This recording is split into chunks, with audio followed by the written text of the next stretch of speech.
Hello, it's Matt and welcome to Collaboration Coach, and this is the Office 365 Roadmap Radar for July 2020.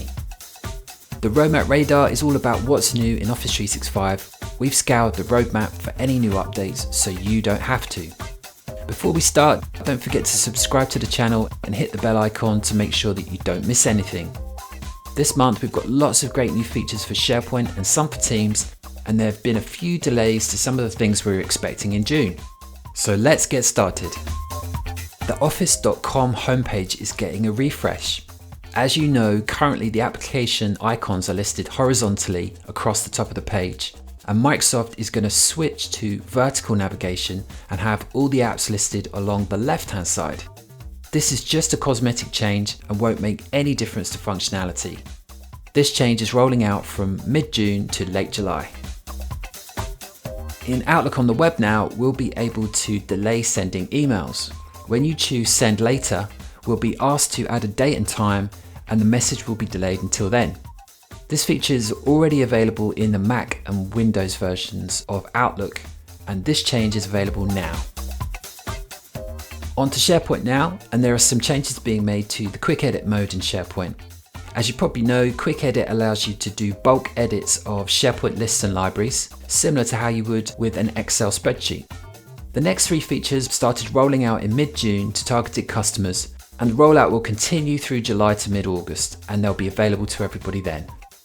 First, in Quick Edit view, we'll be able to select multiple items in the list and edit their properties. Next, we'll be able to select items and make changes to them inside of the Quick Edit view. And last, we'll see a new button that will allow us to create new items all in Quick Edit view.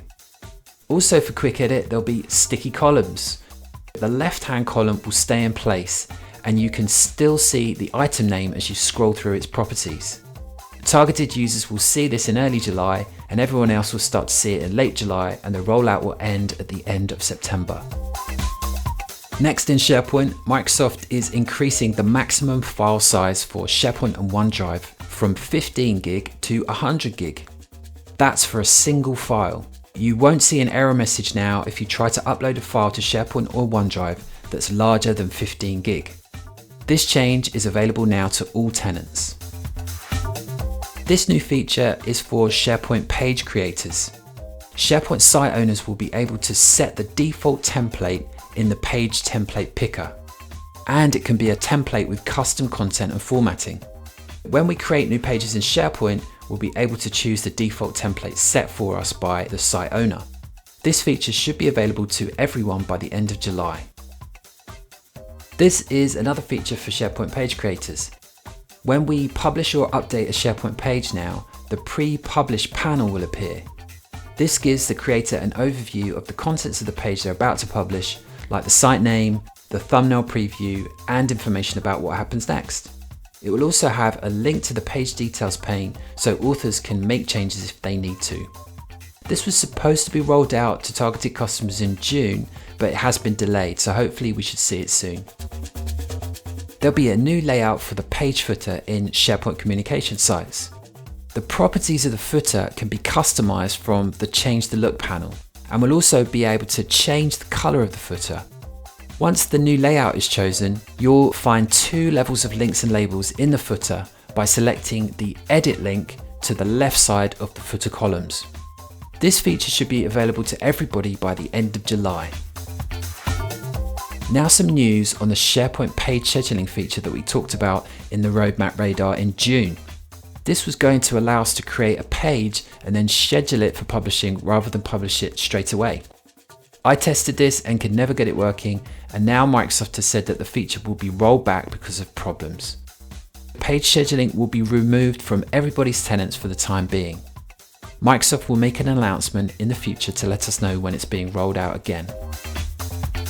Now on to Microsoft Teams. There was a lot of buzz around the Walkie Talkie feature when it was announced, and this month it's being added to the Android version of the Teams app as a public preview. iPhone users will have to wait. This will allow us to use the Teams app on the phone like a walkie-talkie. Teams users will be able to join a walkie-talkie chat through their existing channels and use push to talk to chat to other people. This feature will be available as a public preview in July. Now you can make everybody wait in the lobby until the organizer joins a Teams meeting. The organizer can configure the meeting options so that only they can bypass the lobby. After changing the meeting options to only me, the meeting organizer can manage who's allowed into their meeting. This feature was supposed to be arriving in June for all tenants, so should be along soon. Microsoft will soon bring a large gallery view to Teams meetings. This will allow meetings to display up to 49 attendee videos at any one time in a 7x7 grid. This will be part of the new meetings experience that we talked about in last month's radar. That will also allow us to pop out meetings into their own windows, and it will move the meeting toolbar up to the top of the window. This was due to start rolling out in June, but hasn't appeared in my tenant yet. Presumably we can expect it in July. Finally, in Teams, the updates to the Tasks app is delayed. This app will allow us to manage all our tasks from Outlook, Planner and To Do in one app in Teams. We were expecting to see the new Tasks in Teams Planner app in June, but it's been delayed until July. Okay, that's your lot. That's the Roadmap Radar for July 2020. Thank you so much for watching. And if you haven't already, please subscribe to the channel to make sure that you don't miss any posts. And I'll see you next time.